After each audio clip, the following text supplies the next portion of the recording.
Good morning, everybody. Ladies and gentlemen, I call this hearing to order. Today, we are here to celebrate the 50th anniversary of the passage of the Clean Water Act. Let me begin by asking unanimous consent that the chair be authorized to declare a recess at any time during today's hearing. Without objection, so ordered.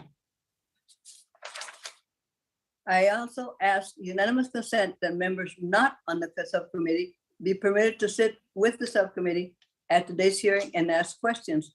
And without objection, so ordered. As a reminder, please keep your microphone muted unless speaking.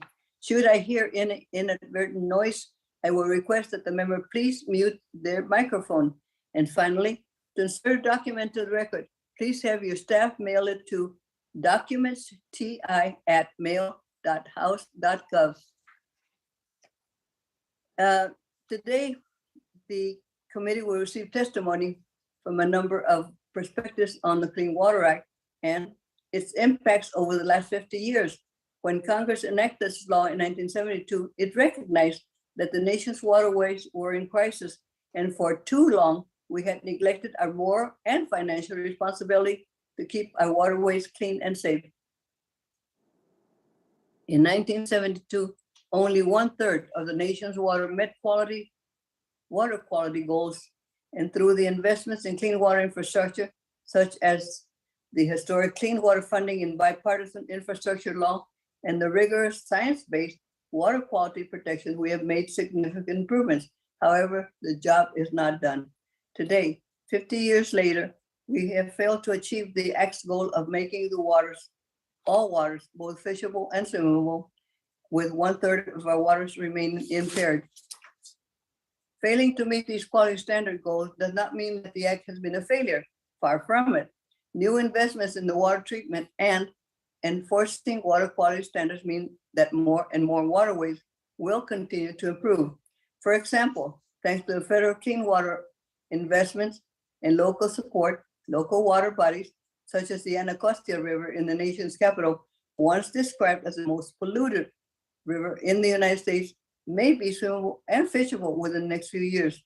In California, I have supported the Los Angeles River Revitalization Plan and improvements to the San Gabriel River.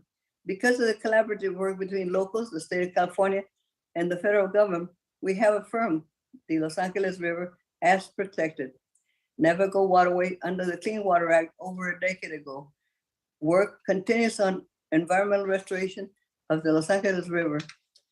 Many of today's witnesses have years of experience in working to protect waterways and provide for public health and safety.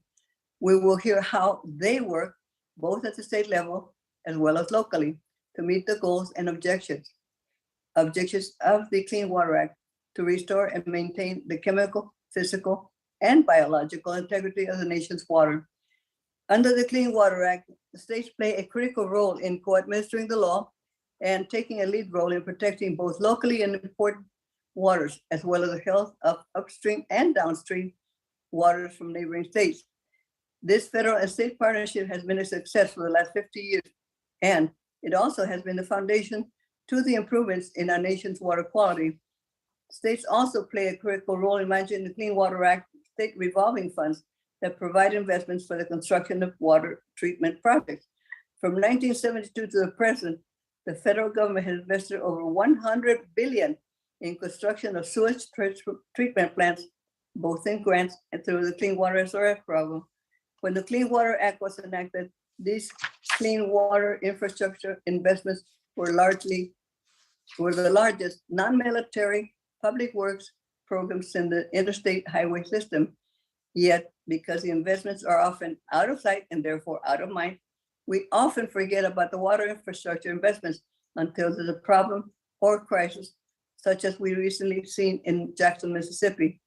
Earlier this year, Congress passed the Bipartisan Infrastructure Investment and Jobs Act, which provided an additional $11.7 billion over the next 5 years for the Clean Water SRF, as well as an additional $1 billion specifically to address emerging contaminants. These investments make a big difference to clean up waterways and for public safety, as well as anything else that comes along. We will hear testimony today on their impacts. We'll also hear about the important work of ensuring that all communities, including tribal nations, benefit from the protections of the Clean Water Act. For too much of our nation's history, disadvantaged communities are the front lines of pollution and contamination. Environmental justice can take many forms and impacts many different communities. Today also marks a reflection point of the importance of the Federal Partnership and Leadership Act in protecting our nation's health, its economy, and the health of a water-based environment. In the past 2 years, the Biden administration has taken steady, scientifically based actions to restore the bedrock environment laws that protect our water, our air, our environment, and our health. And as I've said numerous times before, the previous administration ignored the bipartisan traditions of presidents dating back to President Ronald Reagan in seeking to roll back Clean Water Act protections. Fortunately, most of his decisions were quickly overturned by federal courts as fundamentally flawed or in violation of federal law, and those that were not are being revisited by the current administration. However, when the past few years have shown is that the leadership matters, the successes we have fought for over the past 50 years need to be constantly protected and extended. That is the text for the next 50 years. I want to welcome all our witnesses here this morning, and I am grateful for your willingness to share your views and your perspectives on the last 50 years of the Clean Water Act. I now yield to my great partner and great ranking member, Mr. Rouse, for any comments and thoughts he might have on the matter. Well, thank you, Chair Napolitano, and I appreciate your holding this hearing today. I'd also like to thank our witnesses for being with us today. In 1972, as has been stated, and we all know, Congress passed the Clean Water Act in an overwhelmingly bipartisan fashion. Members on both sides of the aisle recognize we had a major problem with water quality in our nation's waters and understood the many benefits that we derive from access to clean, navigable waters. North Carolina's 7th Congressional District, which I'm honored to represent, in fact, is known for beautiful waterways and beaches that provide significant recreational and economic benefits. We also have many important water bodies that we rely on for commerce and drinking water. The Clean Water Act has had great success in its 50 years protecting these waters in North Carolina and all around the country. However, we've yet to reach the ambitious goal Congress set out in 1972 to make all waters in the United States, quote, swimmable and fishable. We must recognize that to move forward in achieving this goal, it's vital for Congress and the federal government to modernize and update the Clean Water Act in a way that is fair and reasonable to all, including the regulated community, which is so integral to our economy, and I might add, is so important to our food and fiber production. Communities and stakeholders have faced years of regulatory and legal uncertainty in complying with the Act. These challenges include overreach by some states when using their Section 401 authority under the Clean Water Act to certify that a project meets water quality standards. Some states have used this authority to block meaningful infrastructure projects they are politically opposed to for reasons well beyond Clean Water Act goals of water quality. There's also no greater example of overreach under the Clean Water Act than with the regulatory nightmare of complying with and understanding the definition of waters of the United States, or WOTUS. This WOTUS definition is used for determining who must obtain a Section 404 Clean Water Act permit, which is well known for being a costly and time-consuming process. The WOTUS question has been debated for decades in court, and the EPA, under varying presidential administrations, has issued regulatory definitions of WOTUS that are quite expansive, which was most definitely the case with the 2015 Obama EPA WOTUS rule. I'm very concerned that this administration plans to issue a similar rule that would once again place unnecessary burdens on the communities, farmers, businesses, and industries who also rely on clean water. This year, the Supreme Court announced it would be taking up a case on the definition of WOTUS, which further shows the enormous impacts these rulemakings have on citizens across the country. Now, I've joined the ranking member of the full committee and several other of my Republican colleagues to express our concerns about this administration's actions on their proposed rules and to urge the administration to consider the pending Supreme Court's ruling. I'm looking forward to discussing these important issues with our panel today and learning how we can work together to make the Clean Water Act more effective over the next 50 years. Madam Chair, this morning, Ranking Member Graves, myself, and several other ranking members of House committees sent a letter to the EPA and the Corps on WOTUS, which we all know is an issue of importance to the Clean Water Act. And I ask unanimous consent to enter this letter into the record. So ordered. Again, thank you to our witnesses for being here, and I look forward to our discussion. I yield back. Thank you, Mr. Rouser. I am pleased at this time to yield to the chair of the full committee, Mr. DeFazio, for any thoughts he may have. Thanks, Madam Chair. Well, I've served here a long time, 36 years. We made one major attempt at reauthorizing the Clean Water Act when Bud Schuster was the chair. The hearing, the markup went on for several days, and the bottom line was that we would remove virtually all regulation, and if you wanted to use the water for farming, you wanted to drink it, whatever, that was your responsibility, clean it up. And the bill was so bad that Newt Gingrich wouldn't even bring it to the floor. And unfortunately, now I'm hearing echoes of that, and I certainly saw reflections of that in the Trump administration. Now, I agree with the ranking member when he says he wants it to be more effective. I do too. When the Clean Water Act passed, Lake Erie was declared dead, D-E-A-D. Cuyahoga River caught fire. I remember driving over it on my way west when I was in the Air Force, and they sent me to graduate school through Ohio. It said, do not throw lighted objects from bridge, flammable substance below. That was a river. Those were the good old days. Industry didn't have to worry about cleaning it. They just dumped it in the water. Now, if you wanted to use that water for something other than a sewer, it was up to you. You, the municipality, the individual, whomever. At that point, 2/3 of the waters of the United States were significantly Do I have a impaired. list of how the, What? Hello? Okay, sorry. 2/3 of the waters of the U.S. were impaired. And as Mr. Rouser said, I want to see it more effective. I do. I'd like to see the fact that 1/3 is still impaired. I'd like for all the waters of the U.S. to not be impaired. And there are millions of Americans who would like to be able to swim in the streams or the rivers or the lakes near their house without worrying about toxic chemicals or other things.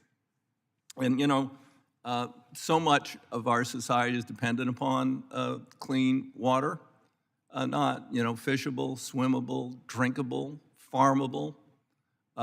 He mentioned North Carolina. That North Carolina has such pure water in the mountains that 2 of the largest breweries in America opened up there because the water is so pure. Now, they aren't going to open up in areas that have impaired water. And many other businesses are dependent upon clean water, as well as our farmers and obviously municipalities for their citizens. So I'm very disturbed at the general trend we've seen here, the mythology around the rule. Now, I will grant you that the first rule proposed by the EPA under the Obama administration was totally indecipherable, and it allowed these bizarre rumors to arise from the Farm Bureau. Oh, if you have a bird bath in your backyard, it's going to be regulated. If there's a mud puddle, it's going to be regulated. If you've got a drainage ditch, it's going to be regulated. It was really, really poorly written. They pulled back, totally rewrote it. And after a number of years, we held a hearing on it. We held it over in the Visitor Center. We had a joint hearing. I can't remember with what other committee. And the Republicans have been famously showing this farmer's field and saying, look, this is the kind of thing. He's regulated. Yeah, he was regulated in the region. The region told him he had to get permits to expand his farm. And when I showed that slide to the then EPA administrator, I said, what would happen to this gentleman under your new rule? She said, he would be categorically exempt. The rule would have removed the ambiguity and the levels of enforcement that varied all around the United States, depending upon the regional office or local offices of the regulatory agencies or the states. It was a good rule. Then come the Trump administration, and we will hear from one of the principals in that later today, who came before the committee and famously said he had no idea of the impact of the rule they were proposing, how much of the waters of the United States would be removed from any regulatory burdens. He said, I think at the time he said 18 to 71%. He didn't really know, but they were going to push the rule anyway. Let's find out afterwards. How much of the wetlands have we destroyed? How much of the rivers have we polluted? How many of the tributary streams have become impaired? Turned out it was 70%. It was pretty close. His upper estimate said 71. And now there are those who want to turn back the clock, and potentially including the Supreme Court of the United States, who's dealing with a bizarre divided, two different cases on this, defining what are the regulated waters. I really don't think, and it's like a few other things that have gone on around here in DC this last year, that the American people are going to want to know that suddenly, the local industry could just start dumping crap in the river again, and or, we're not going to deal with other forms of pollution. I think there'll be outrage among the Americans, like there has been on some other recent Supreme Court decisions. So I would hope that we would adopt back the attitude in 1972, 10-1 vote to override President Nixon's veto. And then he became ultimately famous for having passed the Clean Water Act and other environmental laws. Became part of his legacy, even though he tried to veto it and was overruled 10-1. Let's get back to those days. Let's do what the American people really want. Thank you. Thank you, Mr. DeFazio. Is Mr. Sam Graves, is he able to participate? If not, we'll go on to the witnesses. Thank you very much. We will now proceed to hear from our witness who will testify today. I ask the witnesses to please turn their cameras on and keep them on for the duration of the panel. Thank you very much for being here and very welcome to you. On today's panel, we have Joaquin Esquivel, Chair of the California State Water Resources Board, Michael Witt, General Counsel of Passaic Valley Sewage Commission, Newark, New Jersey, Stephanie Tsosi, Senior Attorney at Earth Justice, David Ross, Partner at Troutman Pepper LLP, and of course, Laura Getz, Analyst at the Congressional Research Service. And without objection, your prepared statements will be entered into the record, and all witnesses are asked to limit their 5-minute mark. Mr. Esquivel, you may proceed. Thank you, Chair Napolitano, and it's an honor to be here with you as well, Committee Chair DeFazio and Ranking Member and members of the subcommittee. It's an incredible moment that we have here. 50 years worth of history of progress on accessing and having universal clean water here in the nation, but still with a lot of challenges. So it's an honor to be here with you to discuss some of the things that we can celebrate, but also reflect on what we still have to do here.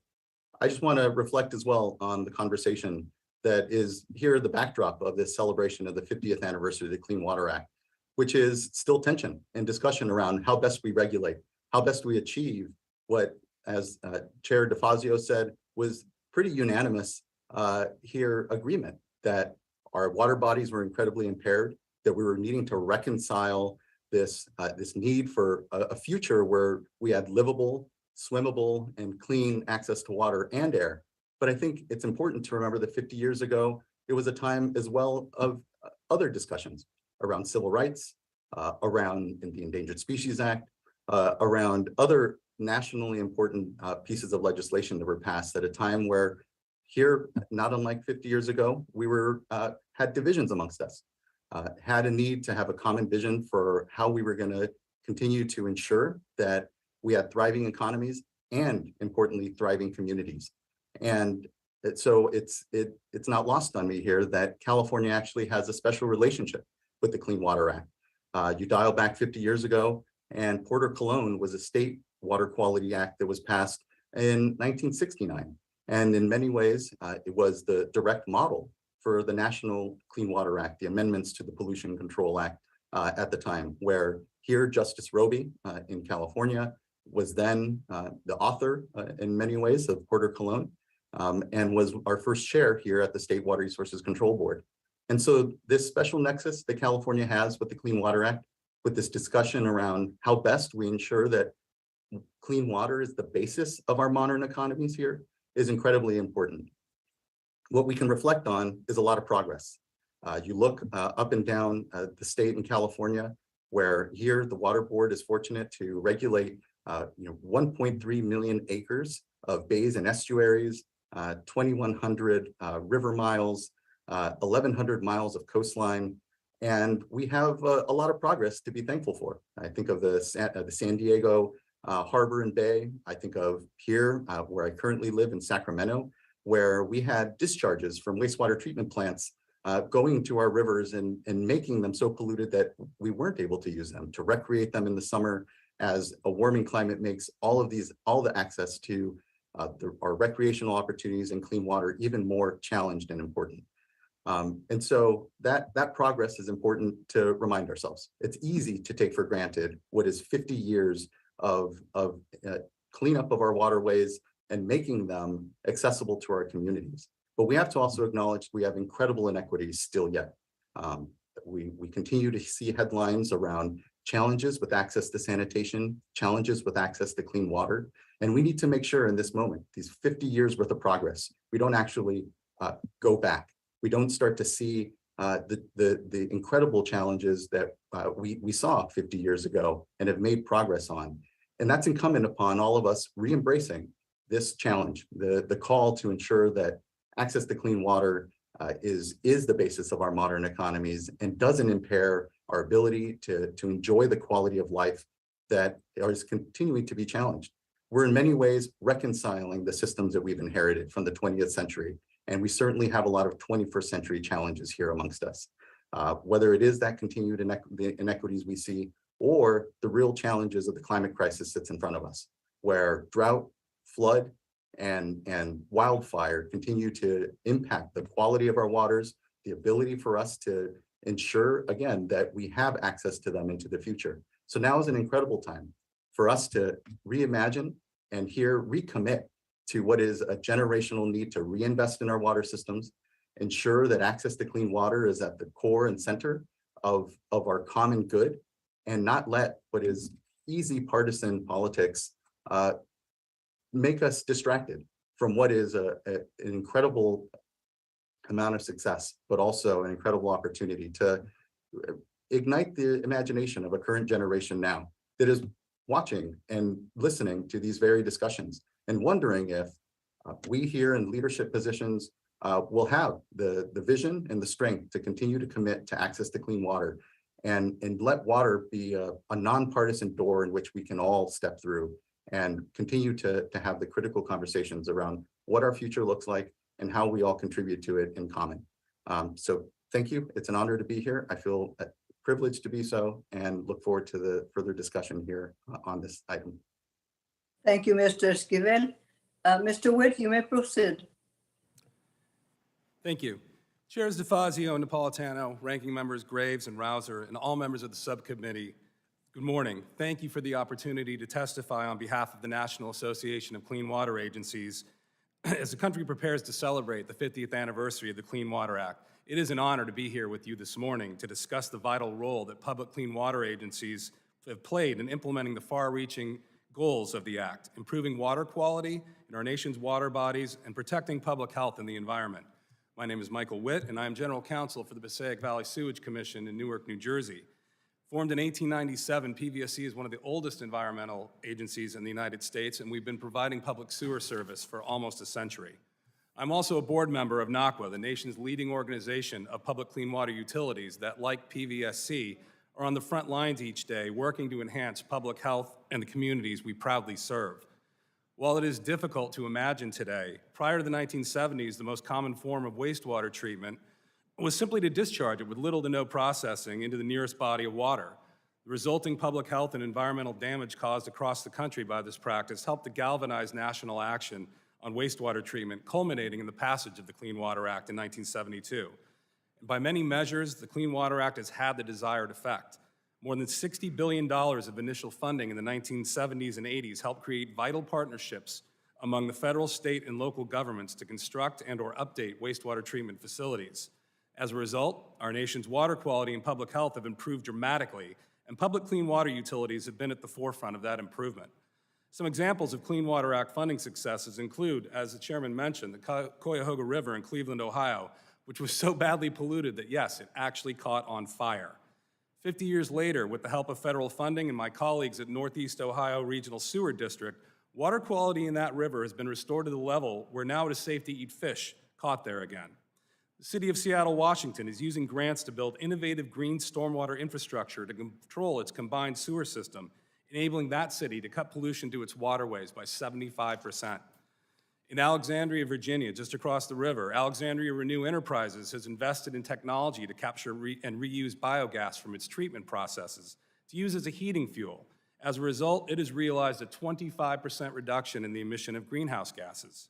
And at my place of work, PVSC, we use federal grants to construct an advanced secondary treatment process that went operational in 1981.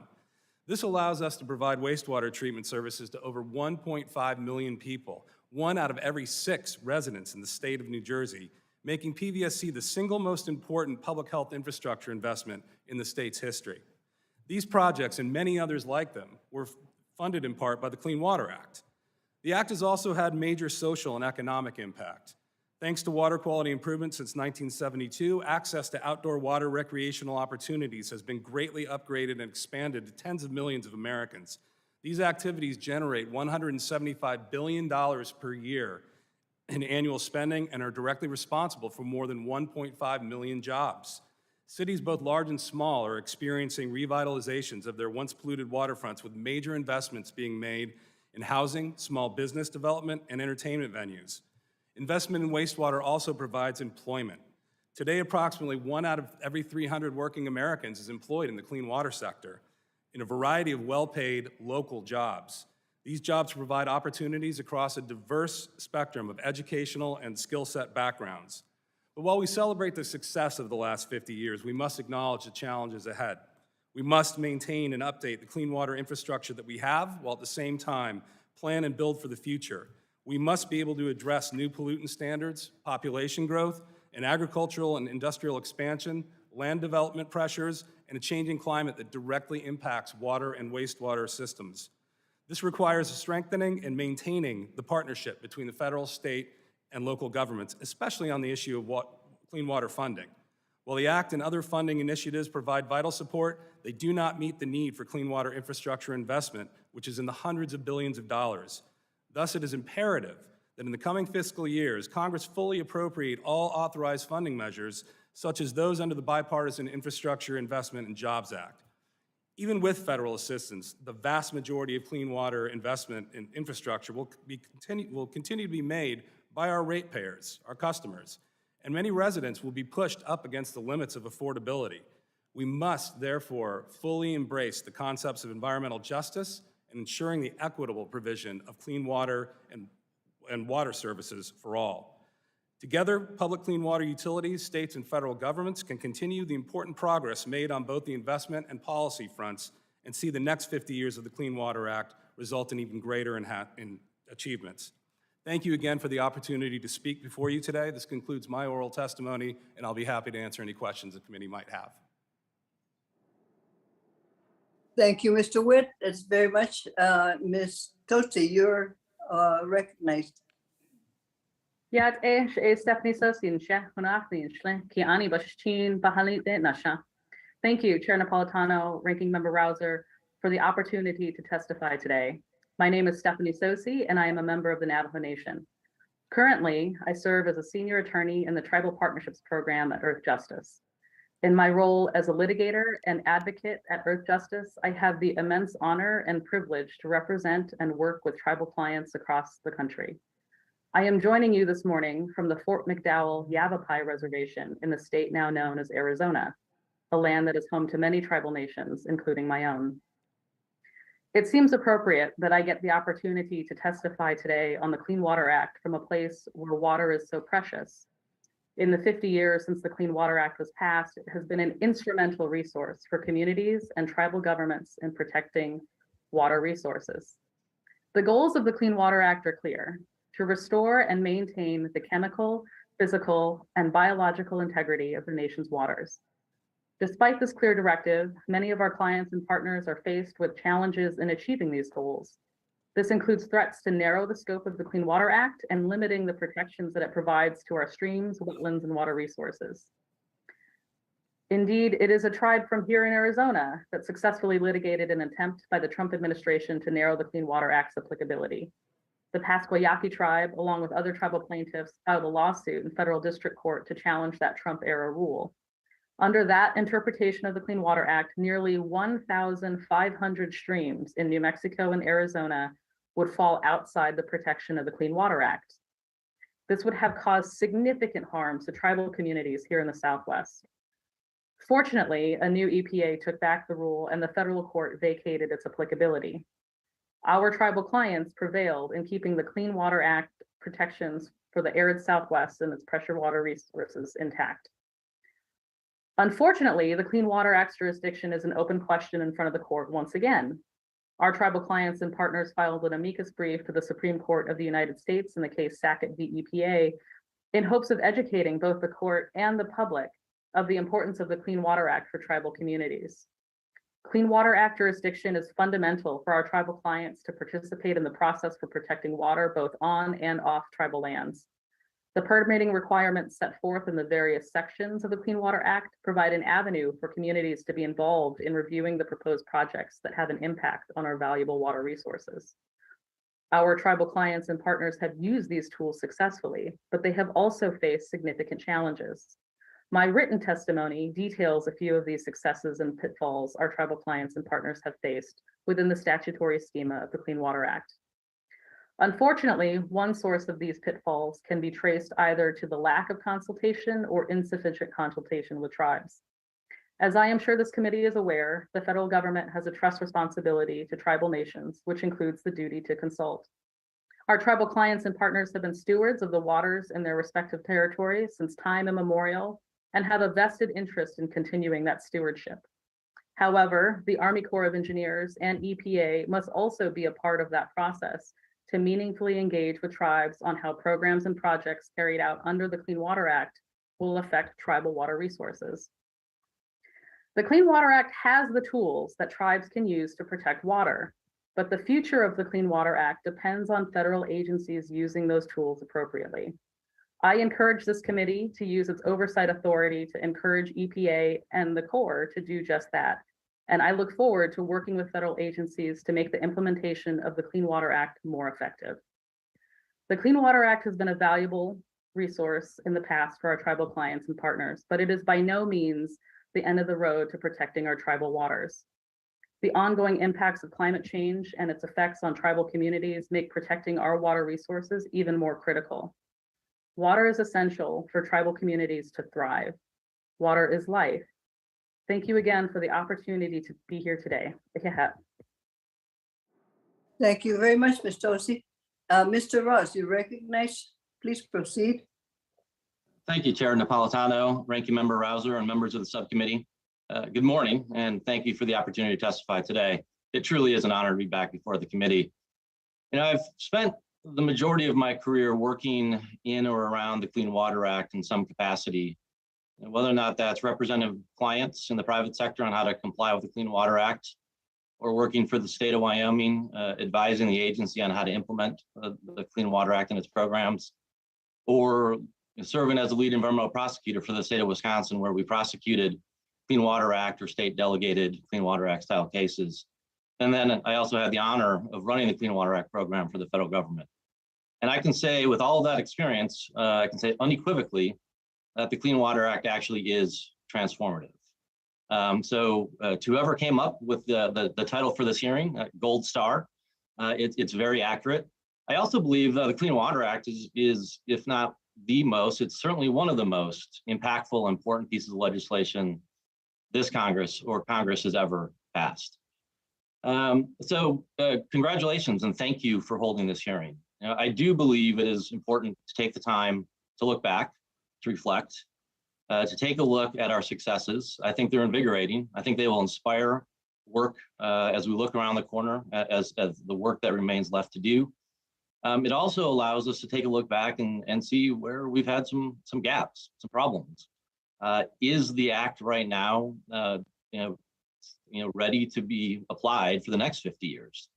And so this type of hearing, looking back, helps us think about whether or not we need to make enhancements to the act, or whether or not we have funding, et cetera. So, so congratulations. Without question, and as you've heard other witnesses in the opening statements, I think the Clean Water Act has been a success. In fact, if you take a look at the Association of Clean Water Administrators, ACWA, as they're called, because the water community loves its acronyms, they have this really, really cool interactive book. I'm sure there's a technical name for it, but effectively it's a storybook. And you can go spend some time taking a look at the great successes that the Clean Water Act is responsible for. I do encourage members of the subcommittee to take a look at that. In my personal experience, those stories are representative of the successes that the Clean Water Act has been responsible for. But we have major work left to do, by no question. In fact, we have far, far too many rivers and lakes that are still impaired. I think we have a major challenge. We've done a nice job with conventional pollutants, heavy metals, things like that, but we have major, major work to do with nutrients. I think for certain contaminants like nutrients, things aren't getting better. I think they're probably getting worse. We have emerging contaminant issues like PFAS and others that we're going to have to grapple with. We're still having questions about definitional issues, which I think after 50 years is unfortunate. So there's no question we have work to do. But for me, I want to highlight in my opening statement sort of what I see as the big three going forward for what the Clean Water Act needs to focus on. The first, you've heard it, and it's important, it's infrastructure. Congratulations to this Congress for financing significant investments and helping us upgrade our water and wastewater systems. It's not enough. And I think we need, going forward, the courage to be able to fund on an annual basis greater investments in our communities. Our local communities are making those investments, but I think it's incumbent upon the federal government and state governments to help finance that, to help the private sector finance that. Look, I'm concerned about the future financial viability, future generations. I'm concerned on how much money we're spending, but I have a little bit of bias in the water sector. And so I fully support additional investment for infrastructure. I am really happy we're having a serious national conversation about affordability. I do congratulate this administration for its focus on environmental justice, a focus on getting resources to disadvantaged communities. I think it's time, and I think it's admirable that the work that they're doing. I think we have to be aware of what drives affordability. Affordability is an environmental justice issue, but what causes it is multifaceted. And so as we think about structuring regulations going forward under the Clean Water Act, we also must remember that there are drinking water issues, stormwater issues, and all those converge on a single ratepayer. And so we have to keep that in mind. That single ratepayer is the affordability question, and we always must keep our eyes on that ball. And finally, I think the most important issue, and it certainly does not get talked enough about, and I think Congress really needs to spend some time thinking about it, is the workforce issue. We would not be having a discussion about the success of the Clean Water Act without the dedicated professionals who actually implement it at the water and wastewater treatment plants. We have a dire situation facing us over the next decade with the retirement profile. The retirements are richly earned, but we need to be thinking about that workforce pipeline. We are investing billions of dollars in infrastructure, but if we do not invest in human capital, those investments in the infrastructure will be wasted. So congratulations on this hearing. I look forward to participating. Thank you so much. Thank you, Mr. Ross, very much for your comments. And now we go to Ms. Gatz. You're on, Ms. Gatz. Chairwoman Napolitano, Chair DeFazio, Ranking Member Rouser, and members of the subcommittee, good morning. I am Laura Gatz, an environmental policy analyst for the Congressional Research Service. On behalf of CRS, I'd like to thank you for inviting me to testify. As requested by the subcommittee, my testimony focuses on the Clean Water Act's history and goals, selected trends in its implementation, and remaining challenges. Growing concern about sewage and industrial waste polluting our nation's waterways prompted enactment of the Federal Water Pollution Control Act in 1948. The act was the first major law Congress enacted specifically to address water pollution. It was designed to control pollution primarily through state efforts with a limited federal role. By the 1970s, frustration over the pace of cleanup, increased public interest in environmental protection, and a growing perception that existing law was inadequate set the stage for major changes to the statute. On October 18, 1972, Congress passed sweeping amendments to the Federal Water Pollution Control Act, which became known as the Clean Water Act. The amendments significantly reorganized and expanded the statute, establishing a new framework to control water pollution. The amendment set ambitious goals for water quality, established the structure for regulating pollutant discharges, and increased federal assistance for wastewater treatment facility construction. The amendments expanded the federal role, giving the recently established EPA authority to implement the Act's programs while retaining the state's role in day-to-day implementation. The Clean Water Act's objective, as stated in 1972, is to restore and maintain the chemical, physical, and biological integrity of the nation's waters. The Act also established two goals: to eliminate the discharge of pollutants into navigable waters by 1985, and as an interim goal, to achieve water quality that is fishable and swimmable by July 1st, 1983. While those dates have long passed, efforts to attain the goals continue. The past 50 years of Clean Water Act implementation have yielded improvements. The Act's funding and permitting programs have done much to reduce direct discharges of sewage and industrial waste to the nation's waterways. The 1972 Clean Water Act authorized grants for wastewater treatment facility construction. Between 1973 and 1990, Congress appropriated nearly $52 billion under the program, representing the largest non-military public works program since the interstate highway system. In 1987, Clean Water Act amendments effectively replaced the grants program with the Clean Water State Revolving Fund program, which has since received more than $49 billion in appropriations. EPA and states have used their permitting authorities under the Clean Water Act to reduce discharges from direct or point sources of pollution. As these sources became better controlled over time, attention turned to the remaining sources preventing attainment of water quality goals, including stormwater discharges and non-point or diffuse sources of pollution. The amendments to the Clean Water Act in 1987 added stormwater permitting requirements. In the decades following promulgation of these requirements, many municipalities have faced challenges in implementing and funding efforts to manage stormwater. The 1987 amendments also established requirements for states to develop plans to address non-point source pollution. Since that time, concern about non-point source pollution and its significance to remaining water quality issues has persisted. Notably, EPA recognizes that nutrient pollution, much of which comes from non-point sources such as runoff from agricultural and residential areas, is one of the nation's most challenging water quality problems. The Clean Water Act does not authorize EPA to regulate non-point sources, which some observe as a challenge in achieving the Act's objectives. The Clean Water Act has also yielded some success through its place-based restoration programs, including its geographic programs and National Estuary Program, which have bolstered stakeholder coordination, leveraged resources, and led to the development of comprehensive restoration plans. Challenges remain as population growth, development, and climate-related impacts limit progress in addressing remaining water quality issues. In addition, infrastructure funding needs persist as states and localities address aging systems and needs for increased capacity and resilience. These and other aspects of implementation will continue to present Congress, EPA, states, and others with hurdles in their efforts to achieve the ambitious goals of the Act. This concludes my brief remarks. Thank you for the opportunity to testify, and I look forward to your questions.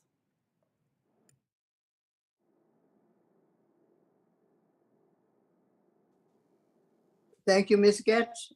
Now we will proceed to hear, thank you to all our witnesses. We will now move to the member questions, and each member will be recognized for 5 minutes.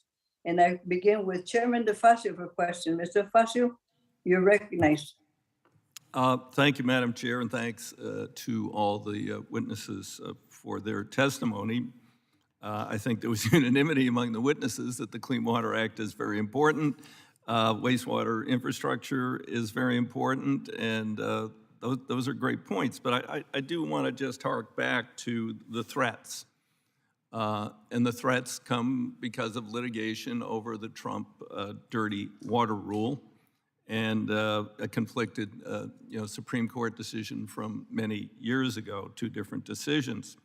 Now, my question for Mr. Ross, 3 years ago, you testified before this subcommittee,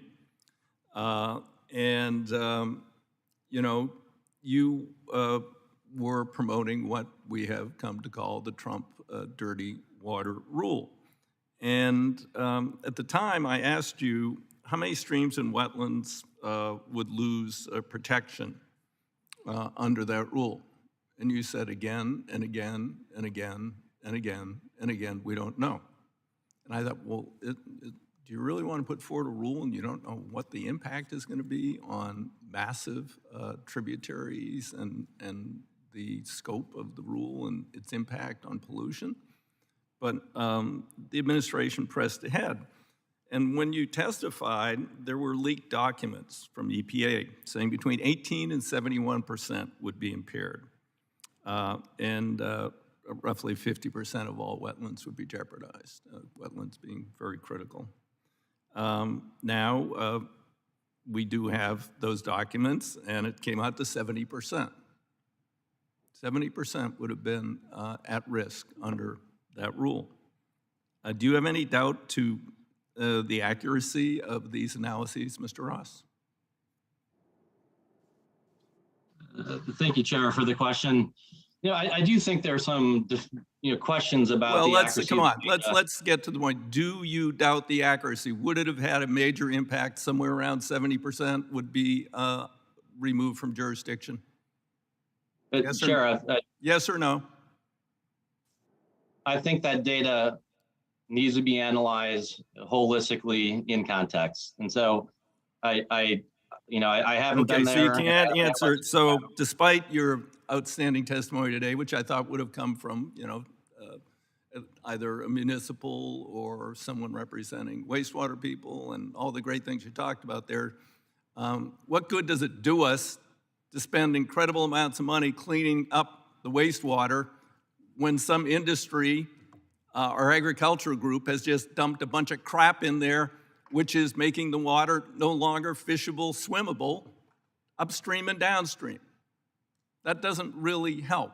So I appreciate the little bit of whitewashing. I assume the firm you work for knows your history, or whoever your clients are knows your history. But you seem like a very different person here today, and it doesn't seem like you're going to answer any more honestly than you did 3 years ago. I do appreciate you saying we should increase funding. I hope that your Republican colleagues on that side of the aisle listen. That was the first reauthorization of the SRF since '87. We proposed a much larger number here in the House, which was opposed by my Republican colleagues. Luckily, the Senate was a little bit more enlightened, and we got a decent amount of money, but as you noted, we need much, much more around the nation. Do any other members of the panel wish to opine upon the jeopardy proposed by any reinstatement of the Trump dirty water rule or a successful defense of its implications? Anyone want to testify to that? Anyone other than Mr. Ross? Okay, that's a pretty quiet panel. All right. No one? Okay. How about the importance of investment in wastewater? Anybody want to comment on that? I got 36 seconds left. Go ahead, Mr. Witt. Thank you, Chairman. I would love to comment on that. It's absolutely critical that we continue investment in wastewater, and you have to look no further than things that happen in places like Jackson, Mississippi, to find out what happens when we don't invest in wastewater and in clean water and in drinking water as well. In the industry, and all of the NACWA members and people who aren't NACWA members, pride ourselves on the jobs we do.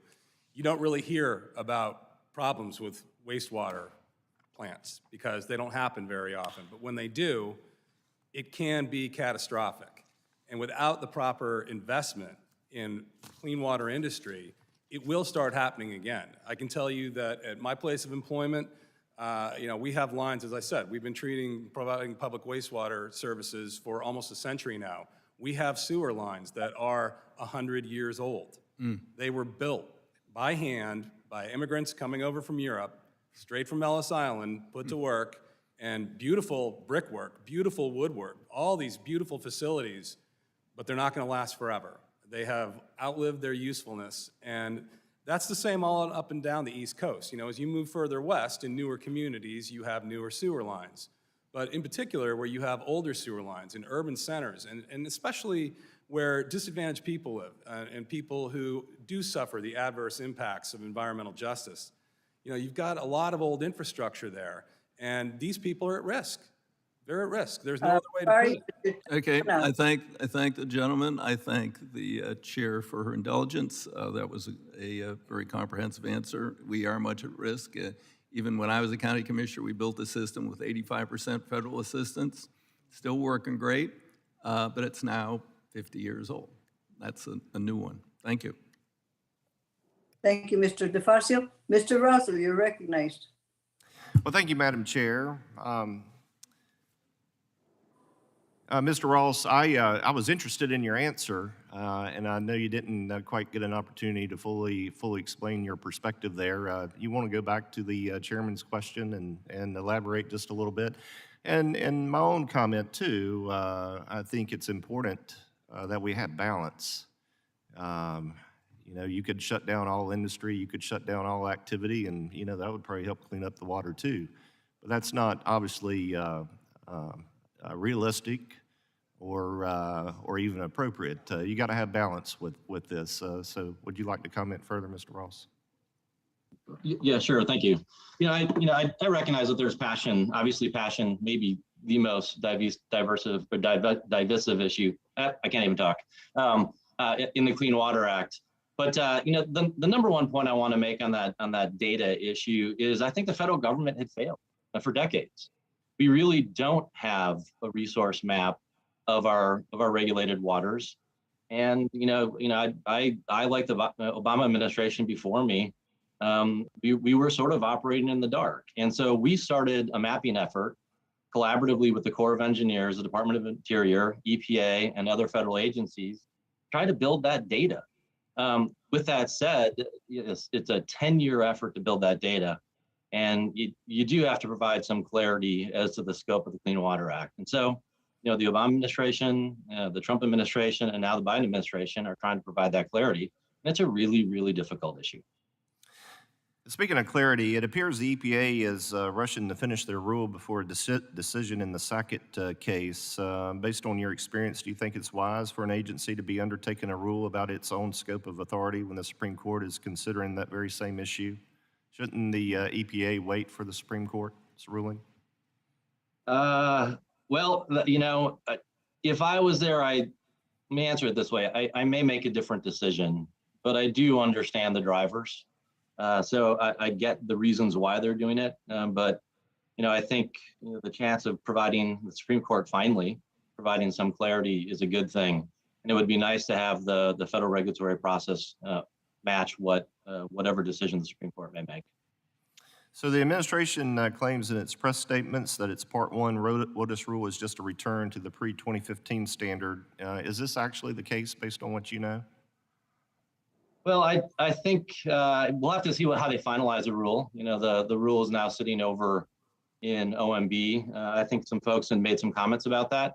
I think it drifts a bit towards the 2015 rule, at least it did in the proposal. And so we'll have to see how it comes out in final. But I think it was more than a return to the 86 framework. Mr. Witt, I want to move to you real quickly. PFAS is a big issue for us in North Carolina and elsewhere around the country. Can you discuss the impact that regulations might have on clean water agencies and other utilities as it relates to PFAS, if those regulations are are not given appropriate thought and balance and consideration? Thank you, Ranking Member, for the question. Yeah, this is an extremely important issue for all clean water agencies, and NACWA supports the further and ongoing efforts under the Clean Water Act to delineate and understand exactly the scope of the PFAS problem. Where we have a real problem, and I personally have described this to my colleagues as having the potential to be catastrophic, cataclysmic, whatever word you want to use there, is the expansion of PFAS to be included as a hazardous substance under CERCLA, under the Superfund law, and the potential impact that could have on clean water agencies if there is not a congressional exemption for clean water agencies with regard to that definition. Clean water agencies don't use PFAS. We don't make PFAS. We don't benefit from PFAS. We don't profit from PFAS at all. But if there's not an exclusion under CERCLA for wastewater entities, we're going to be held liable for it because we get it through the sewers. We are a passive recipient of PFAS. We can't stop it from coming into the sewer system, but now we might be held liable for discharging it when it goes through our treatment process. And nobody's treatment process at this point is geared towards removing PFAS. PFAS, the reason that we have the PFAS problem is because they are so biopersistent. It's very difficult to treat them, and there isn't even an agreed upon treatment method yet. So until that's developed, holding clean water agencies responsible for discharging PFAS is holding our ratepayers responsible for discharging PFAS. People who did not make them, people who do not benefit from them monetarily, but that's who will be asked to pay in part for those issues. And that is why it is such an important issue to us to have the exemption under the law if hazardous substances are, PFAS are included as hazardous substances. Thank you. I yield back. Thank you, Mr. Rouser. I will now recognize myself for 5 minutes, and I will start with Chairman Esquivel. It's great to see you again. Much of California residents and farms receive water that starts as ephemeral or intermittent streams. If they are polluted, Californians will bear the cost of cleaning the water before it's drinkable, servable, and usable. Can you discuss how important it is to protect them?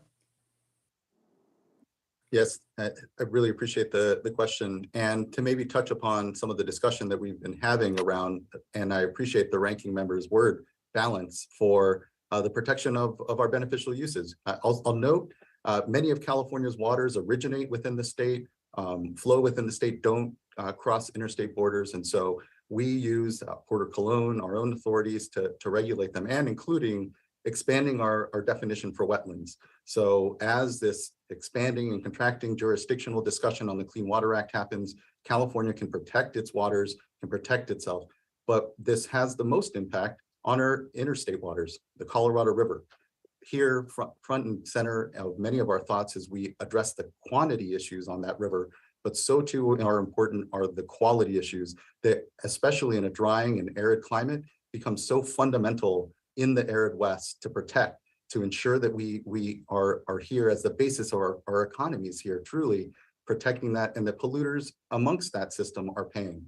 And so there, ensuring that ephemeral streams, which again, especially in the West, you know, I had a great fortune of being in DC for about a decade. So I know the East and its water management can seem very different than what we have to manage in the West.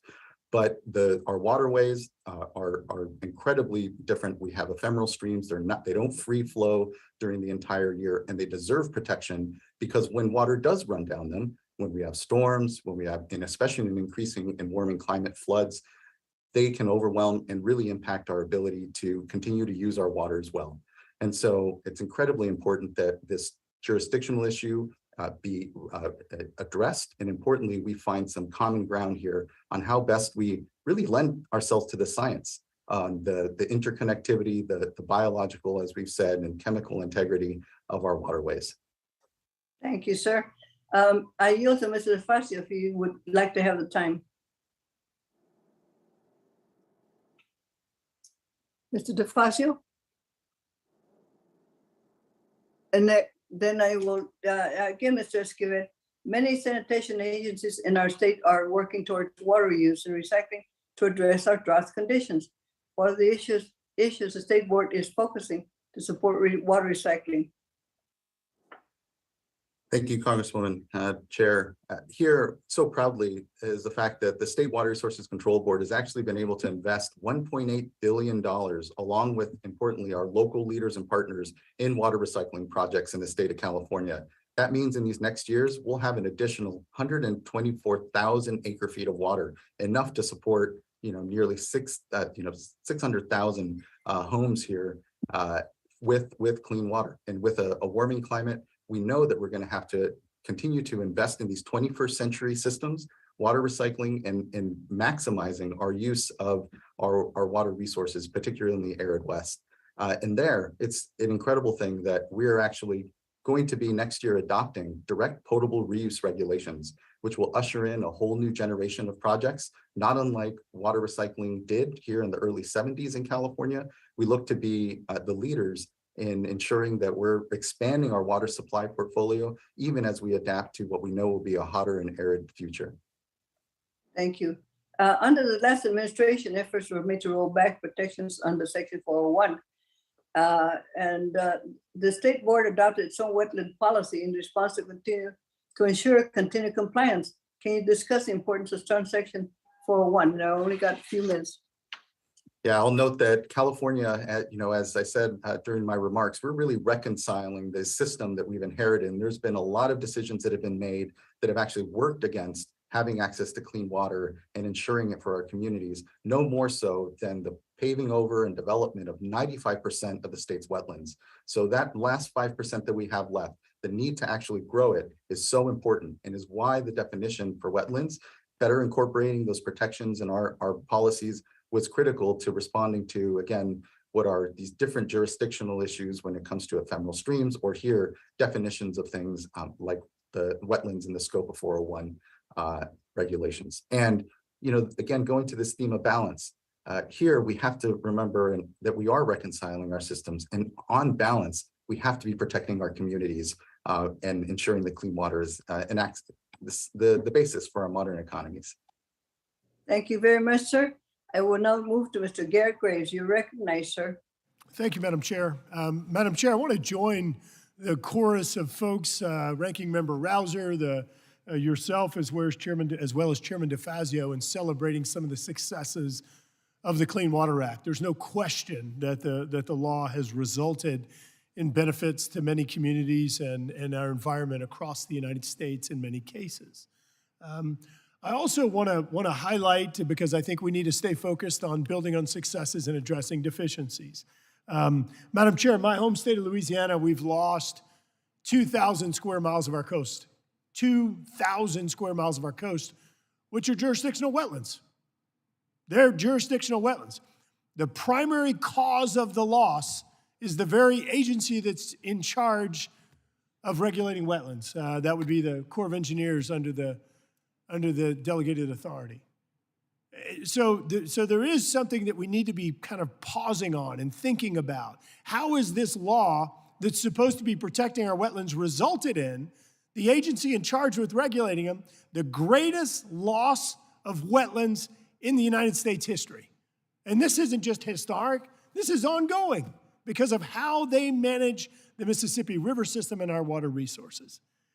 No question, as Rouser, as our chairman have noted, no question there have been successes we need to celebrate. Gaping holes and failures that need to be addressed. There's another one. I've heard folks talk about 401. 401 certification certainly has a place in that states need to have a role in looking at water resources, looking at certification, and ensuring that we're not carrying out actions at the federal level that are adversely affecting our environment, adversely affecting states. However, we've got to look at the consequences of that and ensure that those decisions are confined to the intents of 401. We have watched as states have come in, misapplied 401 in ways to achieve their objectives related to climate change goals. Ironically, and what I mean by that is blocking interstate gas pipelines. Ironically, their very efforts to use 401 to achieve their climate change goals have actually resulted in greater emissions, resulted in consumers paying more for energy prices by blocking, for example, natural gas pipelines up into the Northeast, only to watch Vladimir Putin go on Twitter and troll the United States because we chose then the only option to bring in liquefied natural gas from Russia. It resulted in us having to burn home heating oil, which has greater emissions. These are boneheaded decisions that are clearly outside of the scope of the Clean Water Act. Now, I heard the Chairman DeFazio talking about the Clean Water Rule and the Dirty Water Rule, which I'm not sure what that is. I haven't seen that one yet. But I'm curious, Mr. Ross, you have a very active Supreme Court case right now, Sackett versus EPA. And that is before the Supreme Court. Clearly, the court, as it has multiple times, is getting ready to step in and effectively redefine, or at least put some parameters on the Clean Water Act, on WOTAs. Why, based on your experience having served at EPA, why would an agency go out and do a final rule when they're getting ready to have a parameter change? And does that make sense? Or should we wait for the Sackett decision to then inform a final rule? Mr. Ross? But as I said earlier, I may have chosen to make a different decision and let the Supreme Court act. We don't know exactly. It's hard to predict what the Supreme Court's going to do. Is it going to provide the final clarity and overcome the mistakes of its earlier decisions and really disrupting Clean Water Act jurisdiction and creating this confusion, or is it going to rule more narrowly? And so, to the extent that they're moving forward without the Supreme Court acting, I get it. Again, I might not have made that decision, and I do think it is more likely than not that we will get some clarity from the Supreme Court on some pretty important issues, and it will be nice to then integrate that into whatever federal rule comes out after that. Thank you, Mr. Ross. Quick second question for you. In looking at the administration's regulatory agenda, how they're carrying out regulations, yet looking at how they're trying to similarly achieve infrastructure project completion or execution, things like implementing water projects across the United States, they're actually being hampered or impeded by the regulatory agenda. And I think that the Clean Water Act is an example of that, and the need to modernize the regulatory process. If you could just quickly comment on the proposed Waters of the U.S. regulations and how it's going to impact much-needed water infrastructure projects. Well, I think there's a tension between the need to modernize our water infrastructure, our renewable energy infrastructure, whatever it is. The federal permitting process is long, difficult, and expensive. And without clarity into the scope of jurisdiction, folks are having to grapple with how to go through the permitting process. And so I think there's tension there, a tension that needs to be resolved. Thank you. Yield back. Thank you very much, Mr. Graves. Mr. Huffman, you're recognized. Thank you, Madam Chair and Ranking Member, for holding this important hearing to recognize the 50th anniversary of the Clean Water Act. This very important act serves as one of our nation's foundational environmental laws. It's an important tool allowing us to better protect our communities and our environment. But sadly, 50 years later, we still have to defend a community's right to clean water and defend the Clean Water Act itself from attempts to weaken it. Chairman DeFazio did a great job talking about how the Trump administration in 2020 tried to implement their dirty water rule to significantly limit the type of waterways that would even qualify for protection, as well as the rights of states and tribes under Section 401 of the Clean Water Act. This, of course, is where they have the authority to review, certify, and potentially block harmful projects within their jurisdiction. Now, thankfully, the Biden administration's proposed 401 rule will further safeguard these important protections. But despite all of this, we may potentially see before us so-called permitting reform language from a Senate backroom deal. And what we know about this comes from a leaked American Petroleum Institute watermarked version of text that would weaken 401 protections to significantly narrow the scope of projects that states and tribes can review, as well as to change the time frame for them to conduct their environmental reviews. And so I'd like to begin with a question to Ms. Sosi. In your testimony, ma'am, you talked about how several tribes have successfully used Section 401 programs to regulate water quality, and you went on to say that if that section is weakened, many of those tribes will lose one of the strongest tools they have to work with states and to weigh in on potentially damaging projects and ensure their resources are protected. Can you talk a little more about how a narrower scope or a shorter time frame will impact tribes and their ability to protect their water quality resources? Thank you, Representative Huffman. Section 401 is a strong tool for tribal governments to review water quality and the impacts that projects will have on tribal waters, both on and off reservation. Narrowing the scope of that review in any way, such as narrowing the project review, narrowing the impacts that might be evaluated under that review, can have significant impacts. These projects are not proposed in a vacuum. They often have secondary effects, or they'll have effects that, if you narrow the scope, can't be seen. And so it is important that we look at the entire project's impacts as a whole, as part of the 401 process. Further, shortening the timeline or placing a timeline at all really is an arbitrary move and can complicate the review of these projects, leading either to a denial where a project might otherwise have been approved, or an approval that falls short of protecting water quality standards.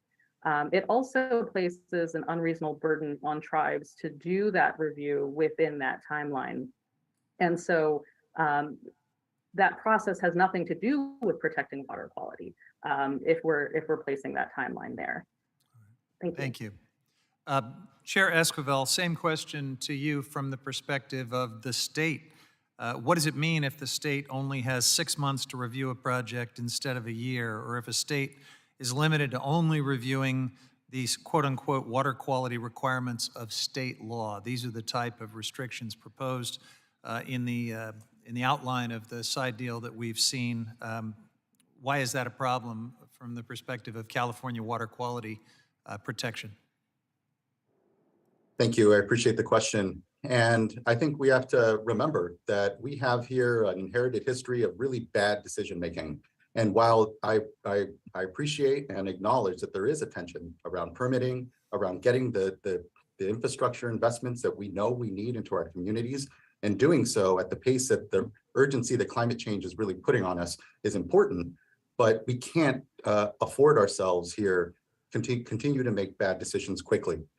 We have to be able to balance here, importantly, how we make the right considerations, how we evaluate projects in a way that, yes, we should concentrate on how we do that expeditiously, but also how we do that well, and not put arbitrary timelines onto what are very difficult and sometimes significant projects that need the time and consideration, but can also deal with improvements around the way we look at data, the way we evaluate, we in common seeing what we need to best match up against our considerations when we're doing these investments. All right. Thank you. Yield back. Thank you, Mr. Huffman. Mr. LaMalfa, are you there? Mr. LaMalfa. Now proceed to the next member, Mr. Malinowski. You're on, please. Mr. Malinowski. Hi, thank you so much, Madam Chair. Thank you to all our witnesses. We are marking an anniversary here of a law that I think has done tremendous good for the American people. And as we look forward, I think it's important for us to look backward on what it has done. Mr. Witt, you and I are both from New Jersey. I think we can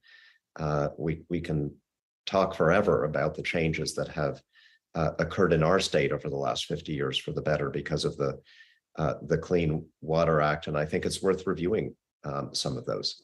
I think you mentioned in your testimony that prior to the 1970s, the most common form of industrial, commercial, and residential wastewater treatment, quote unquote, was simply to discharge it with little to no actual processing into the nearest stream, river, lake, or ocean.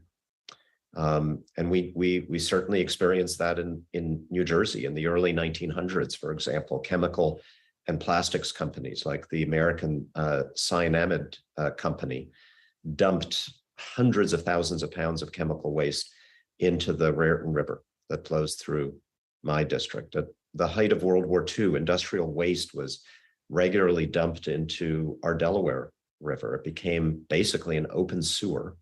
It was said that the river's water was so dirty that it would turn the paint of ships running through the river brown.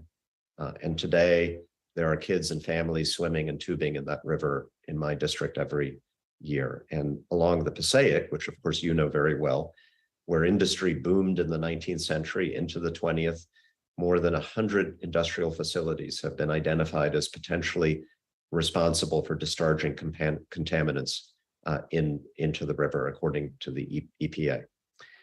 Since then, since 1972, New Jersey, like many other states, have taken, I think, extraordinary steps to clean up our waters, to keep them clean. We're modernizing our aging water infrastructure. We're punishing polluters. We're defending the law at every opportunity, including during the previous administration when the law was on the chopping block.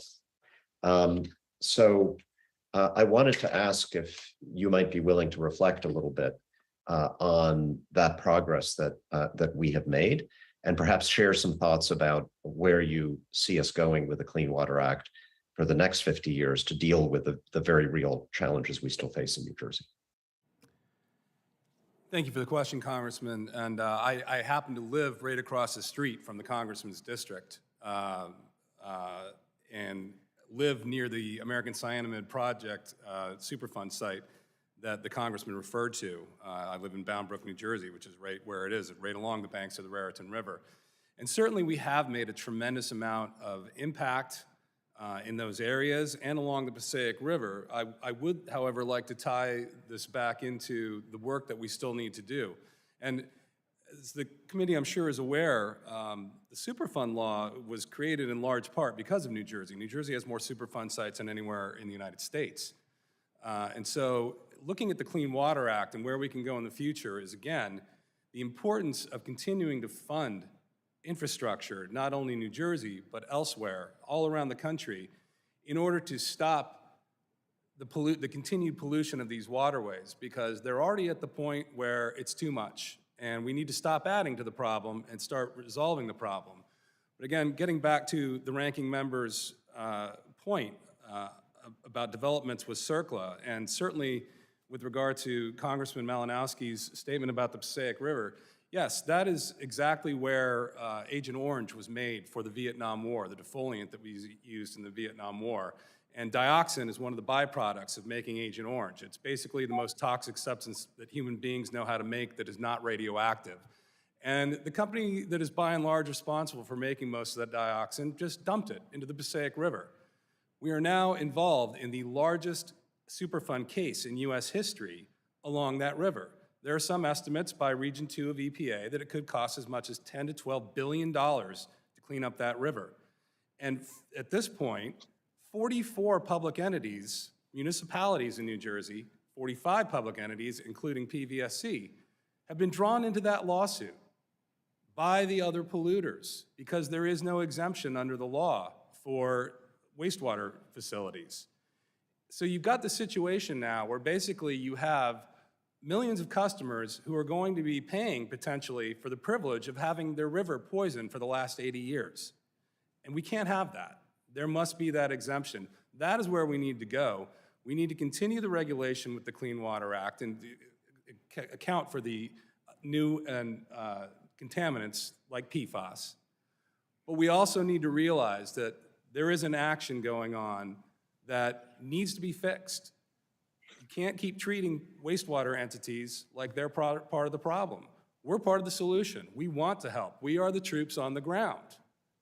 Mr. Malinowski, our time. Thank you. Thank you, Mr. Malinowski. Ms. Bordeaux, you're recognized. Thank you, Chairwoman Napolitano and Ranking Member Rouser for holding today's hearing.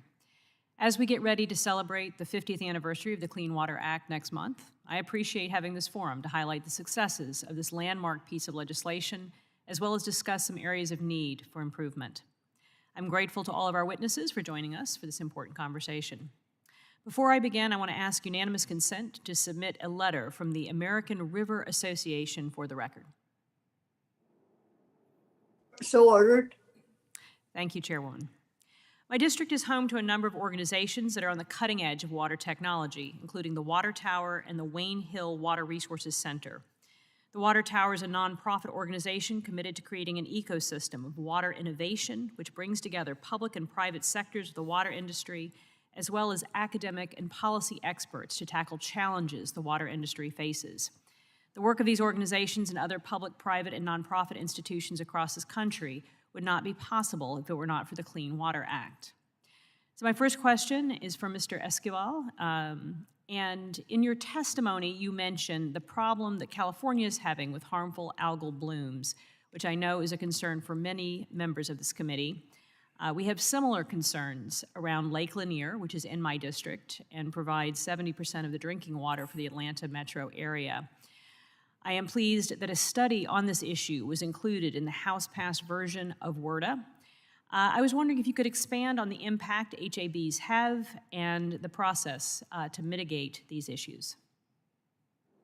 Thank you so much, Congresswoman. I really appreciate the question. Recently, the San Francisco Bay suffered a red tide, a harmful algal bloom, not to human health, but certainly to fish, where we saw mass mortalities because of nutrient inputs into our waterways, into our water bodies.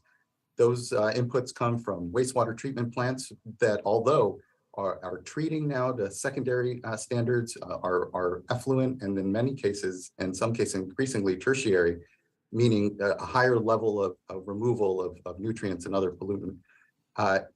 We're still really challenged by harmful algal blooms. And with a warming climate, the heat is making these inputs all the more challenging for us. We're actually setting drinking water standards currently, notification levels for some of the toxins and harmful algal blooms for our drinking water systems as a response.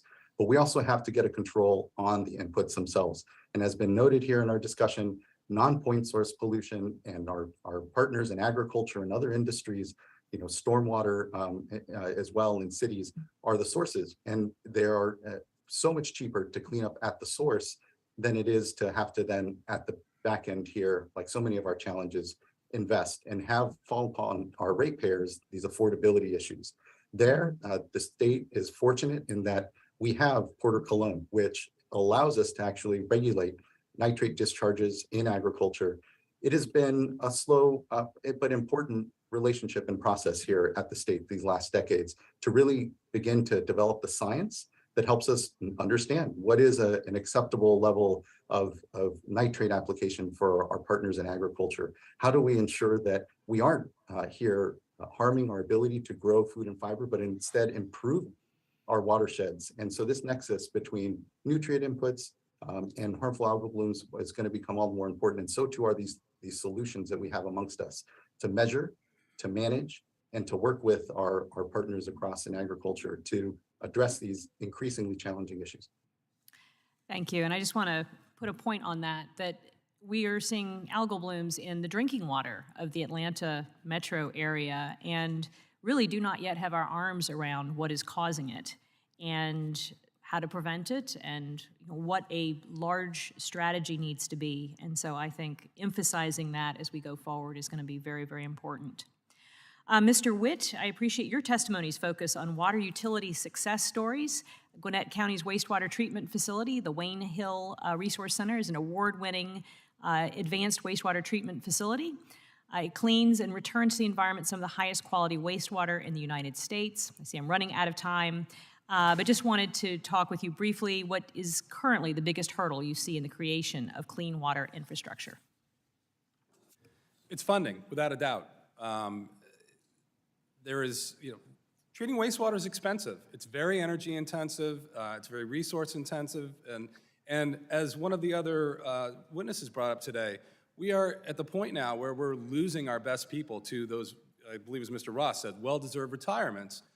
But the brain drain is incredible. And if we don't have funding for educational programs and just start training people for these jobs, and again, 1 out of every 300 Americans employed in the clean water sector, well-paying jobs, local jobs, getting the training for that, Getting the money to build the infrastructure, getting the money to train the people to run that infrastructure are the two biggest hurdles. Thank you so much. I yield back. Thank you very much, Ms. Bordeaux. And next we have Ms. Johnson. Ms. Johnson, you're recognized. Thank you very much. And I'd like to offer my opening remarks for the record so I can go right to the question.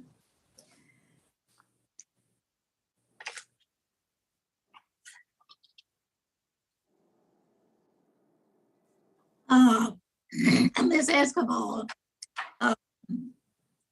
as we have seen in Flint, Michigan and Jackson, Mississippi, poor and minority communities are hardest hit by a lack of investment in water infrastructure.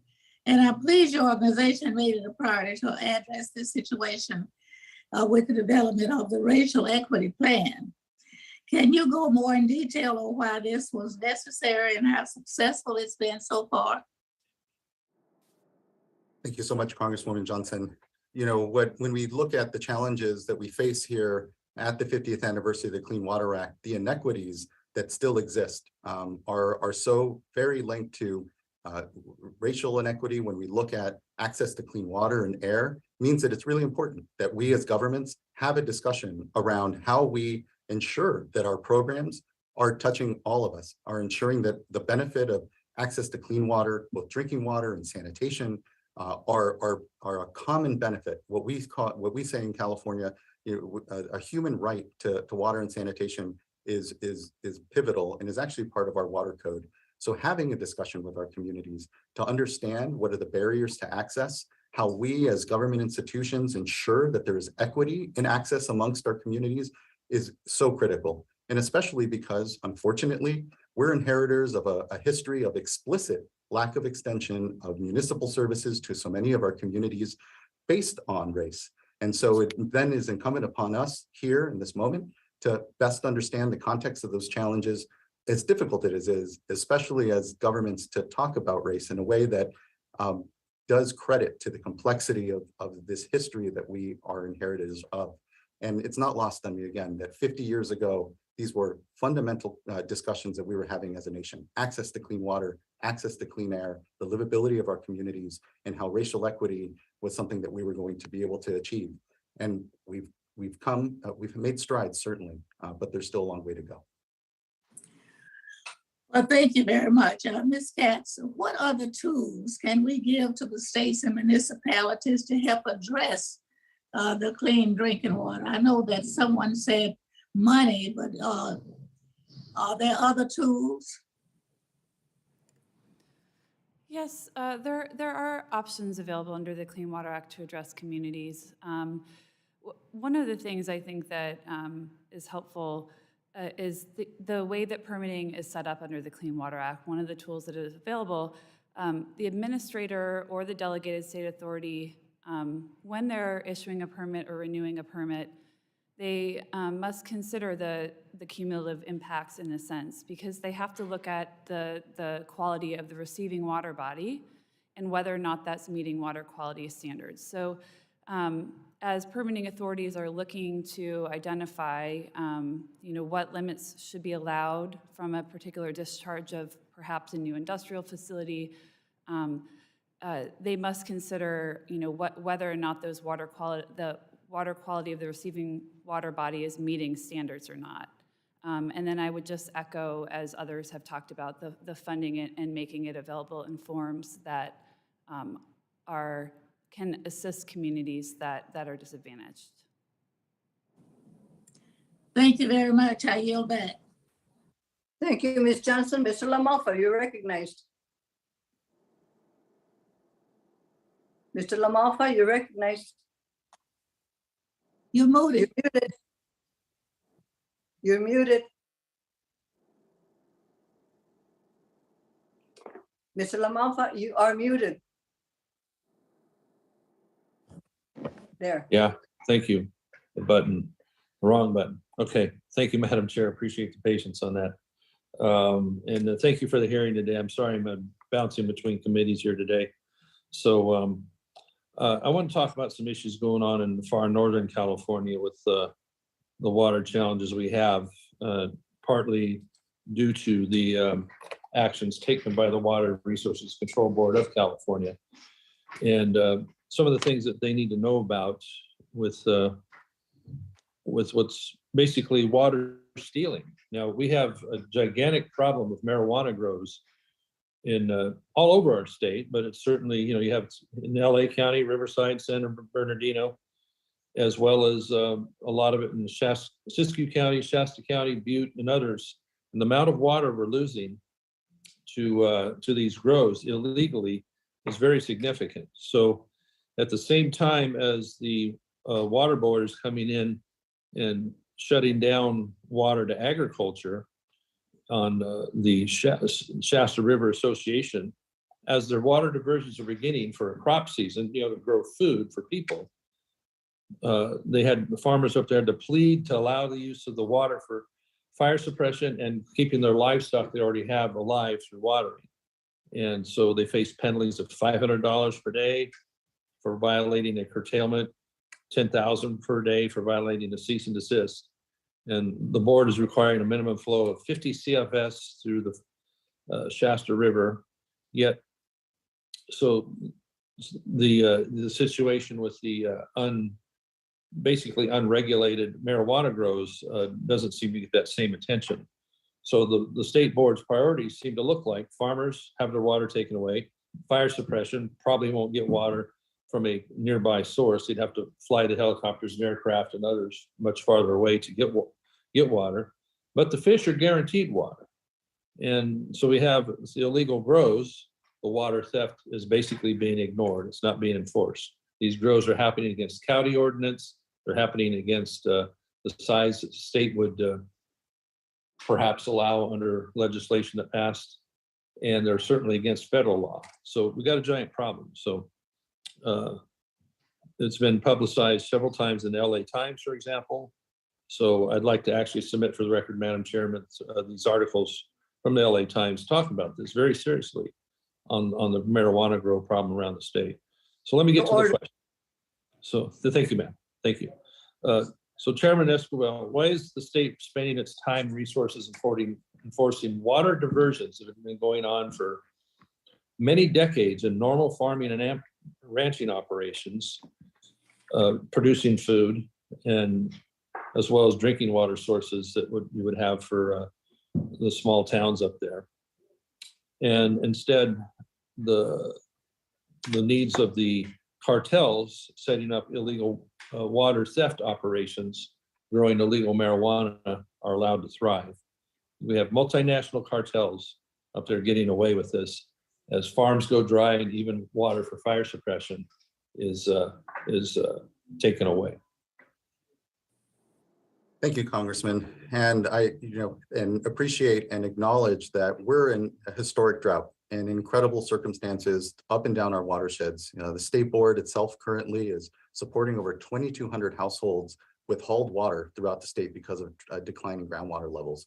So managing our water resources in the middle of this drought is incredibly important. And if you look across the West, curtailment is far more a regular function of actually administering water rights. And actually this last year was the first time in California's history that we are actively administering water rights because of water levels being so low.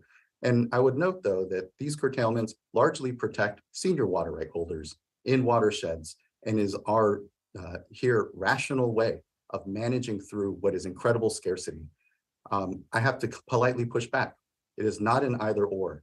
If you look at the curtailment and enforcement work that the board is doing, we're also following up on illegal diversions from cannabis and actually have here years of working with locals to try to best bring the folks that are coming into the legal space legally and making sure that we're enforcing against illegal grows and importantly, illegal diversions, whether it's cannabis or other diverters in a watershed in the middle of this incredible drought. So I welcome your interest in this. I would be glad to follow up, continue to follow up and explain the enforcement actions the board is taking against illegal cannabis as one aspect of what is a multi-pronged drought response that includes putting our communities in the center of that response and ensuring we have access to clean water, as well as curtailing and as well as ensuring that the quality of our waters are protected.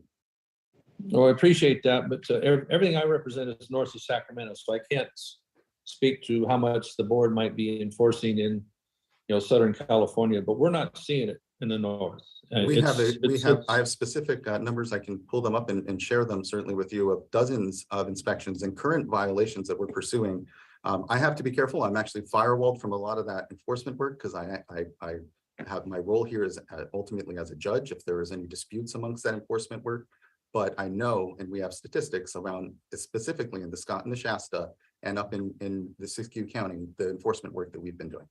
Mr. Well, there's Lamont, law enforcement on farming and ranching, but we need it for Mr. on the Lamalfa? marijuana side. The Fire. marijuana It's been is both. running rampant with Mr. cartels. Lamalfa, your time has expired. Okay, I look forward to that information from Mr. Escobar. Thank you. Thank you, That's sir. a follow-up. Thank you. We are now recognizing Ms. Norton. Ms. Norton, you may proceed. I want to thank you, Chair Napolitano, for holding this important hearing, and Chair DeFazio for including my provisions authorizing studies of swimming in the Potomac and Anacostia rivers, and of a second drinking water source and increased storage capacity in the House-passed Water Resources Development Act, and I hope these provisions will be included in the final bill. Mr. Escobar, it is well established that racial discrimination is pervasive in access to clean water resources. Communities of color are the most likely to be impacted by water pollution and denied access to clean, safe drinking water. Could you explain more what factors are being taken into account as the California State Water Board develops its racial equality plan, and are these factors, and are there factors that other districts may consider when working to combat racial discrimination in clean water access?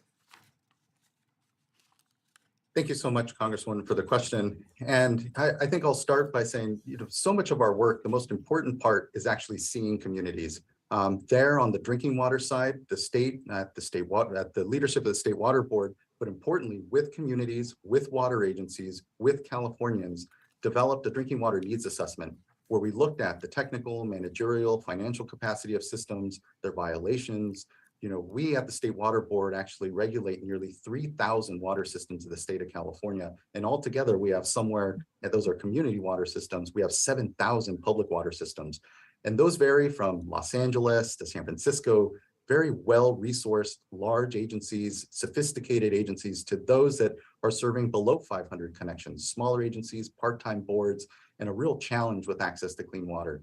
And that nexus between racial equity and race and access to water, but importantly, the data to actually see communities, not wait for systems to fail, not wait for the challenge to be brought to a solution to be brought to us from communities that are struggling to provide other basic services that we know are disadvantaged in so many ways. It's unfair for the state to sit back and say, the challenge is on you. And instead, so much of the work that we've done is about lifting up that lived experience through data and making sure then by having that data, we can funnel funding, we can funnel discussions and consolidate systems across regions, which is really the long-term solution for so many of us. But that requires so much discussion and importantly, putting people first, that it's been the resources that Governor Newsom has provided the board that has really made the difference to see communities, to be part of discussions, and to lift up the lived challenges and experiences that so many of our communities have suffered under for decades. So that's, I'll say that's been so much of the important work as we pursue it is really on that data side. Thank you for that response. Ms. Gatz, bodies of water in the District of Columbia are affected by urban runoff and a non-point source pollution. Since the Clean Water Act does not authorize the regulation of non-point sources, what can be done to increase regulation of these sources? Is a CWA amendment the best option, or what is? Well, of course, Congresswoman, CRS doesn't take positions on the best option, but I can provide you with some options that are available to Congress in addressing this. Some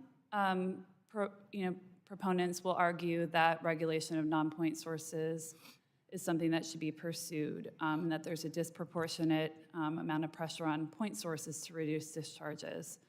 But others will argue that observers believe that the best approach is to continue collaborative, stakeholder-based approaches that try to utilize financial assistance from the federal government, from Congress, through grants, technical assistance, and other means to address non-point source pollution. So in those cases, an option for Congress would be to continue to support the types of programs that help manage non-point source pollution, like the Clean Water Act Section 319 program, and other, some of the areas around the nation, some of the geographic programs, the National Estuary Program can also help support such efforts.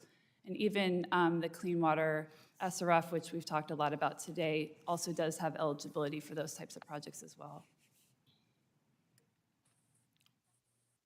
Thank you very much. I see my time has expired. Thank you, Ms. Norton. Mr. Carvajal, you're recognized. Thank you, Madam Chair, and thank you to all the witnesses for being here today. Before I came to Congress, I served in local government as a county supervisor in Santa Barbara County, and I'm very familiar with the role of the State Water Resource Control Board and the balancing role that it has in trying to address the regulatory framework of all these water systems, and yet try to do it in a balanced way that collaborates with those being regulated. And it's always a challenge, never easy. Mr. Esquivel, I really appreciate your leadership and the role that you played in making the state board work collaboratively with stakeholders. On October 18, 1972, Congress took a historic step when it enacted the Clean Water Act into law. For the past 50 years, this landmark legislation has been responsible for protecting one of our nation's most precious and finite resources from pollution, our waterways, including our oceans, lakes, and rivers. Mr. Esquivel, as California continues to deal with the prolonged drought conditions, can you discuss how the state is dealing with this challenge? Thank you, Congressman. It's multi-pronged. We have communities that are running out of water because of drought. We have a need to administer water rights to ensure that we're not draining our watersheds to the last drop, and here managing through what may very well be another dry year because of a La Nina. So the actions that the state are taking are ones of immediate response, certainly, making sure that our communities are supported, that we don't have communities running out of hauled water, including those on domestic wells, setting up programs with our county partners, which are such a critical key part of responding to the drought, but then also thinking about the long term, how we make investments in the next century's worth of infrastructure, including water recycling, stormwater capture, and groundwater recharge. Governor Newsom, under his leadership, we just developed a water supply strategy that is trying to really quantify what is this aridification, this hotter, drier state that we're going to have to continue to adapt through, and where do we need to continue to conserve, and how do we also grow our water portfolio. And it's going to take really, and it's been noted here, focusing on workforce development, focusing on bringing in the best and brightest minds to the challenges we're facing. And drought is one aspect of it, but it's also a future flood. It's also really being specific and here adapting our water systems to this new 21st century climate that we know we have. So it's been on the immediate, it's been about responding to communities and the growing complexity there, but also about funding and shaping the policies that will help guide us to this next generation of projects, including direct potable reuse. Thank you. The bipartisan infrastructure law, which my colleagues and I helped draft, made available billions of dollars in supplemental funding for the Department of the Interior and the U.S. Department of Agriculture to address drought, wildfire, and ecosystem restoration needs. Specifically, we provided the Department of the Interior with over $8 billion to help Western states like California. Can you delve into how the bipartisan infrastructure law has helped California continue to lead and comply with the Clean Water Act? Mr. Esquivel? Thank you again, Congressman. I think as was noted, you dial back 50 years ago, and so much of the progress that we've had was because of the investments we made to actually achieve the water quality standards we were looking for from our clean water sector, our wastewater treatment plants, and other folks in the industry. And as we look forward now, the bipartisan infrastructure law is a good down payment for what is the need of a new generational reinvestment because of aging infrastructure, because of the pressures we know and have spoken of on climate change and the inequities we see. It's gonna take resources, and regrettably, as we think of affordability, as we ensure that we can have sustainable systems into the future, that federal investment, that backbone investment is so critical. And you see other sectors, transportation, energy, things that are so fundamental to our economies be funded at the federal level to help subsidize the pressures in our communities.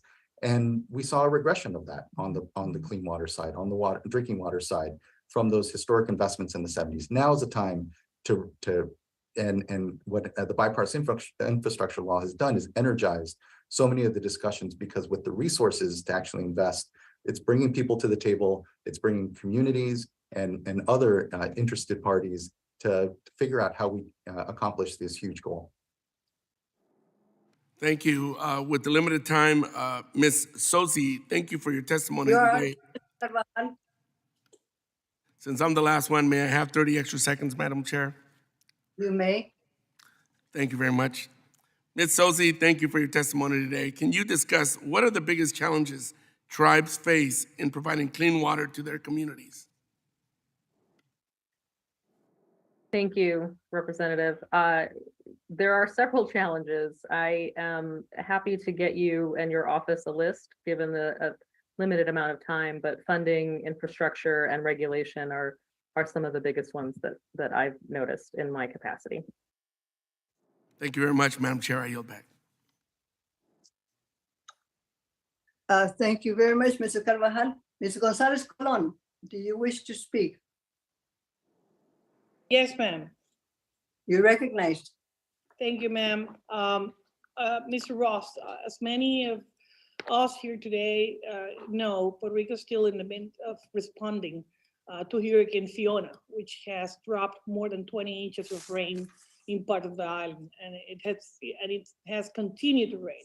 And as yesterday, more than 700,000 customers of Puerto Rico Aqueduct and Sewer Authority, PRASA as we call it, are without drinking water service after the island was hit. Rivers are still overrunning their banks, and more than 112 filtration plants across Puerto Rico are not operating due to flooding. On top of the water issues is that electricity across the island is again down for the vast majority of the people, and services such as water treatment facilities, among others. So my question for you and the rest of the panel is this: what resources are available under the Clean Water Act in these emergency situations to ensure that my constituents will have safe drinking water available in the most efficient manner while response and eventually recovery are ongoing? Yeah, Representative, thank you so much for the question, and our heart breaks for what's happening down there in Puerto Rico right now. I know we spent so much time, EPA spent a lot of time working to help the island, Puerto Rico, recover from some of the last significant blows. I would look at it in twofold. I think there is significant funding on the Clean Water Act, both in some of the grant programs and long-term financing and flexible financing, including the new enhancements that have come out in the most recent round of legislation. But in the short term, I'd also take a look at FEMA. There's a very, very significant pool of funding, both in emergency response, but also in proactive future resilient building. And that was a fairly significant, over the last 5 or 6 years, modification to the FEMA funding opportunity. And so I'd really encourage Puerto Rico to spend a lot of time looking at that resiliency funding under FEMA, in addition to the Clean Water Act and Drinking Water Act portfolio. We're still managing on that. And right now we're working with FEMA to have generators to actually put up and running those water plants. But we may not be able to have generators to all treatment plants on the island as soon as we want. So how can the Clean Water Act be best utilized post-hurricane recovery to mitigate against future losses and develop, green infrastructure to help deal with excess of waters, right? Mr. Ross, can you help me with that? Yeah, I do think, there is flexibility under the existing authorities in the state revolving funds, particularly even with the loan forgiveness. And I think that's particularly important down in Puerto Rico, to be funding the green infrastructure and to be looking at stormwater capture, not only as protecting public health, but as also new sources of water, right? And I think that is one of the transitions the water sector is going through right now, is looking more holistically at, rather than stormwater being an emergency thing that we had to grapple around, it's also finding a way to use the green infrastructure to build more protective, resilient communities, and also look at capturing it for sources of water going forward, whether or not it's in the short-term emergency response or long-term viability of the island operations. Thank you. And again, if anyone else on the panel would like to add anything, I just will welcome the input. Mr. Ross, if Congress move a disaster supplemental for those affected by Hurricane Fiona, in your experience, what should be included there to better mitigate against future disasters? Well, I really think, looking at that resilient, I think it's a set aside out of every annual appropriation for FEMA for the emergency response. They can set aside 5 or 6% of the appropriation for future resiliency building. I think that is really innovative, and it's a way to be thinking about, how can we build a resilient infrastructure so we're not recovering. I do think we also need to be looking at, and I saw this even when we were there, the speed at which the federal government can respond. The administrative state is difficult to operate in, and trying to find a way with a single lead to get all the agencies on the same page. So I think that interagency coordination needs work in the future to be more responsive. Thank you. And for the panel, how can the implementation of that green infrastructure in watersheds help protect water treatment facilities and critical water infrastructure during and post natural disasters such as Hurricane Fiona? Anyone in the panel? Congresswoman, I'll answer that question, and thank you for posing it. I think one of the issues is that it's what you can build back with the FEMA funds. And I totally agree with Mr. Ross that FEMA is certainly where Puerto Rico should be looking right now, and that is the best source for help. But it's what you can build back with FEMA funds. And unfortunately, PVSC in New Jersey has a lot of experience with this, as PVSC was completely wiped out in Superstorm Sandy a decade ago. And so we are currently in the process of still rebuilding our facility from that devastation. But in order for the funds to be really useful, what you need to be able to do is not only build back what you had and then protect that, but maybe build something better to begin with when you're building back, as opposed to just what you had. And removing restrictions on what you can and can't build going forward with using those FEMA funds may be a better way to go about it. Thank you. My time expires, so I want to thank all the members of the panel.